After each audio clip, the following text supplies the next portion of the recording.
Circuit house সংলগ্ন এলাকায় ছাঁটাই হওয়া কর্মীদের দাবি দেওয়া নিয়ে তাদের এই ধর্ণা কর্মসূচি। সিএসি প্রকল্প বন্ধ করা চলবে না, সিএসি কর্মীদের নিয়ে সিনেমিনি খেলা চলবে না, রাজ্যের মানুষের স্বার্থ পরিপন্থী কাজ বন্ধ করো।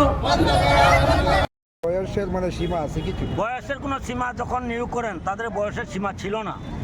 আমি বলি এখানে যে আমরা দেখলাম 1 নভেম্বর যখন তাদেরকে ছাঁটাই করা হলো তখনও এক একজনের বয়স 65 থেকে 70, তারপরে 60 বছরের পরেও তাদেরকে কাজ করানো হয়েছে।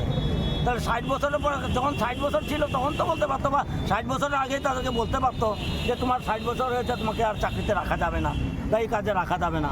এই ধরনের কোনো কথা বলেনি।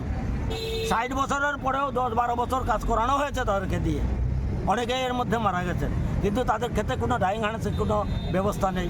সুতরাং সেখানে আমরা বলছি ডাইং হার্নেসের ব্যবস্থা করা হোক, এই প্রকল্পটা চালু রাখা হোক, যেখানে শূন্য আছে সেখানে নতুন লোক নিয়োগ করা হোক, তারপরে তাদেরকে সামাজিক সুরক্ষা ওরা যে কোনো পেনশনের মধ্যে, যে কোনো ভাতার মধ্যে তাদেরকে অন্তর্ভুক্ত করা হোক।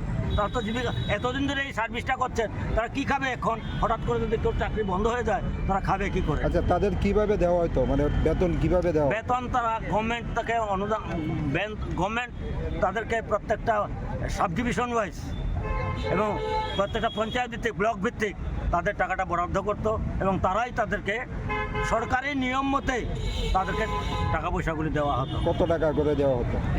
প্রথমে তারা যখন শুরু করে গভর্নমেন্ট অমৃত প্রকল্পের অধীনে